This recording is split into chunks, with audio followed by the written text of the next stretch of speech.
ससुराल में जाऊं ना तो एक डायलॉग तो माँ ने पता नहीं, जैसे कॉपीराइट है उनका, माँ ने नहीं सिखाया क्या, कि मानो पता नहीं माँ क्या रह रहे थे कि कोई कोचिंग सेंटर में रह रहे थे, ये हर चीज सीख सिखा के आना था हमें वहां से। तो उसने कहा कि माँ ने इतना भी नहीं सिखाया, क्या झाड़ू काटना तक नहीं सिखाया। पर ऐसा नहीं कि पत्नी जवाब दे दे कि भैया आपने कूड़ा गिराया है। वो कहती क्या, एक और हाथ फेर दो, कितना समय लगेगा, अब झगड़ा करेंगे, झगड़ा करने में तो समय जाएगा ही, वो समय थोड़ा सा एक हाथ और फेर दो। सब्जी बनाए तो खूब नमक डाल दे। पर नरसिंह जी की पत्नी एकदम गाय, अरे वो प्रतिकार ही नहीं करे। पर महाराज आजकल सहन शक्ति की भरपूर कमी आ गई है, कोई चुप ही नहीं हो। आजकल तो सुनते हैं तो सिर्फ कथा या भजन, बाकी तो बोलते ही बोलते हैं। घर में एक चुप हो जाए तो परिवार संभल जाए, चुप कोई नहीं होता।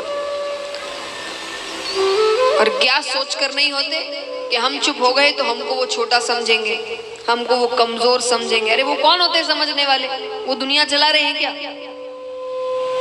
उनके विचारों से दुनिया चल रही है? या वो एक दो बात आप उनको जवाब दे दोगे तो आप बड़े ऊंचे स्थान पर पहुंच जाओगे? जो समझने वाला है उसको समझाओ। देखिए दो बातें अलग कर दे, अन्याय नहीं सहना, अन्याय के समय आवाज उठाना, क्योंकि अन्याय करने वाला और सहने वाला दोनों ही दोषी होते हैं। जो जान रहा है कि मुझ पर अन्याय हो रहा है फिर भी चुप बैठा है तो वो भी दोषी है। तो अन्याय नहीं सहना, उस समय आवाज उठाना, लेकिन जबरदस्ती के झगड़ों में आवाज नहीं उठाना, ये सोच करके हमको जवाब देना है, उसने ऐसा कहा तो हम जवाब कैसे ना दें। एक बहुत अच्छी बात बताती हूँ मैं आपको अपने अनुभव से। देखिए मैं काफी ज्यादा चीजें अनुभवों से नहीं बता सकती, उम्र उतनी नहीं है कि बहुत अनुभवी हूँ, बहुत अनुभव कर लिया, उतनी उम्र नहीं है। तो कुछ ही बातें कभी कभार बता सकती अनुभव से। एक बात बताती हूँ गारंटी के साथ, जब भी ऐसा कुछ होना, कोई सामने वाला आपसे कुछ ऐसा कह रहा है जो आपको अच्छा नहीं लग रहा, कुछ भी, आप ऐसा नहीं कर सकते, ऐसे हैं वैसे हैं, कुछ भी, उसको जवाब देने की बजाय शांत रहना। और जवाब किसको देने देना? क्योंकि वो जब जवाब देते हैं ना, उस जवाब को पूरी दुनिया देखती है। हम देंगे तो वो एक दूसरे में झगड़े कर वो खुद भूल जाएगा। ऐसे जवाब में क्या आनंद? जवाब तो ऐसा देना कि जवाब आपने नहीं, समय ने दिया है, और वो जवाब देकर उस व्यक्ति को अपने अंदर समझ आए कि मैंने कितना गलत किया था, तो उसको जवाब बोलते हैं। तो छोटे मोटे झगड़ों में या कोई भी ऐसे झगड़े में जो आप सांसारिक लोगों से करते हैं, तो जवाब मत उसको देने दीजिए। उनके भरोसे रहते, नरसिंह जी ने उनके भरोसे सब काम किया, अपने भरोसे करते तो शायद ही कोई मायरा भर पाते हो, और उनके भरोसे किया तो 56 करोड़ का मायरा भरा गया था। कितना?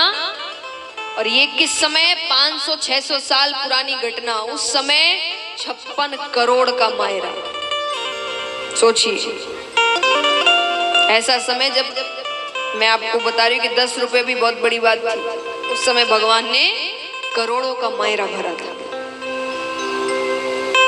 और जैसा मैंने कहा दुनिया देखती है तो कथा सुनी रही है दुनिया। नरसिंह जी ने तब थोड़ी सोचा था कि उनकी कथा बनाई जाएगी, कथा लिखी जाएगी और पूरी दुनिया सुनेगी। वो तो अपनी भक्ति कर रहे थे। तो महाराज अन्याय नहीं सहना, लेकिन हर छोटी छोटी बातों पर झगड़ा करना, ये सोच करके सामने वाला क्या सोचेगा, अपना ही जीवन बिगाड़ रहे हो। हम जवाब तब देते हैं, गुस्सा तब होते हैं जब किसी सामने वाले के अंदर इतनी क्षमता है कि वो आपको क्रोधित कर सके। इतनी क्षमता किसी के हाथ में देना ही नहीं। और हमने अपना रिमोट कंट्रोल दूसरों के हाथों में देकर रखा है, जो जैसे चाहे उसके साथ वैसे खेलता है। उसको आपको प्रसन्न करना है तो थोड़ा एक दो प्रशंसा की बातें कर देगा, आप बड़े खुश हो जाते हैं। आपको दुखी करना है तो एक दो बातें ऐसी कह दे। मान लीजिए कई बार होता है महिलाएं तैयार होने में थोड़ा ज्यादा समय लगाती है ना? कहीं बाहर जाना है आपको, मान लीजिए आपने कई घंटे लगाए हैं तैयार होने में, ऊपर से नीचे तक खूब सुंदर लग रहे हैं अपने आप को अभी तक, क्योंकि आप तैयार हो रहे हैं, अपने कमरे में हैं, कांच के सामने अपने आप को निहार रहे हैं, आज तो बड़े सुंदर लग रहे हैं। घर से बाहर पैर रखा है, किसी पड़ोस वाली नहीं कह दिया बिल्कुल अच्छा रंग नहीं है, क्या पहना है।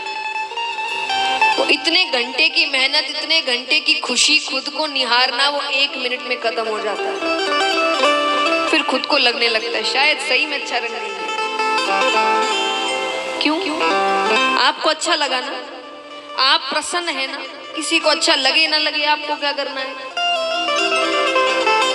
पर हमने क्या किया है, रिमोट कंट्रोल खेलो।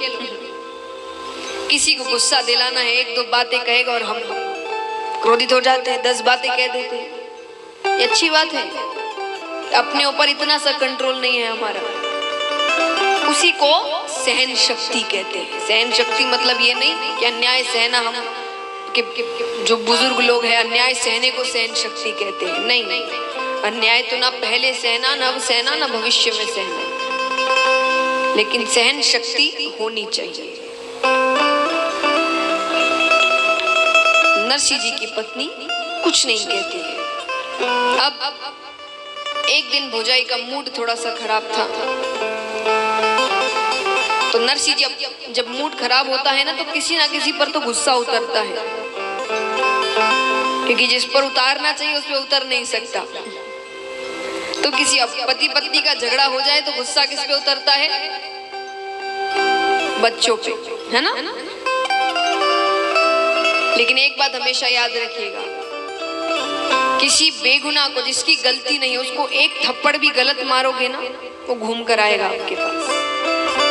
मैं आपको बहुत अच्छी कहानी सुनाती हूँ। एक बार एक व्यक्ति ऑफिस में था, तो ऑफिस में जो उसके ऊपर बॉस है, मैनेजर है, उसका अपनी पत्नी से कोई झगड़ा हुआ होगा फोन पे। अब उसको आ रहा है गुस्सा, पत्नी पे उतार नहीं सकता उस वक्त। ऑफिस में वही व्यक्ति कोई सामने आया, एम्प्लॉय आया, उसने उसको बहुत झाड़ा सबके सामने, भयंकर, बिना बात के, उसकी कोई गलती नहीं, बहुत डांटा, उसकी बड़ी बेइज्जती हुई।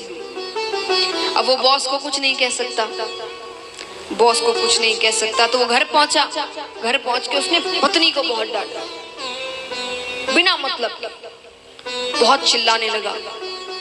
अब पत्नी को क्रोध आ रहा है, वो पति पे नहीं उतार सकती, बगल में बड़ा बेटा था, उसने ऐसी बातों में खींच के एक थप्पड़ मार दिया उसको।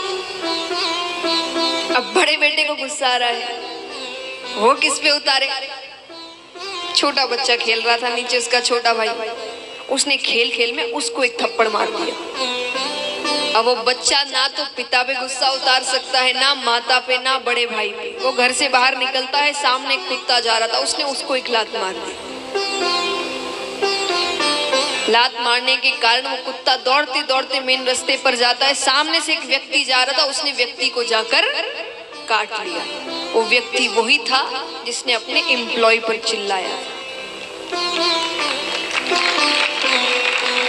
यानी कोई भी हरकत आप गलत करते हैं, यानी किसी ऐसे पर करते हैं जो बेगुनाह है, वो घूमकर आपके पास एक गलत थप्पड़ भी मारा हुआ, आपको उसका भी परिणाम चुकाना पड़ता है। भगवान ये बताना चाहते हैं कि वहां का सिस्टम इतना तेज है, एक गलत थप्पड़ भी आपको उसका परिणाम भी चुकाना पड़ेगा।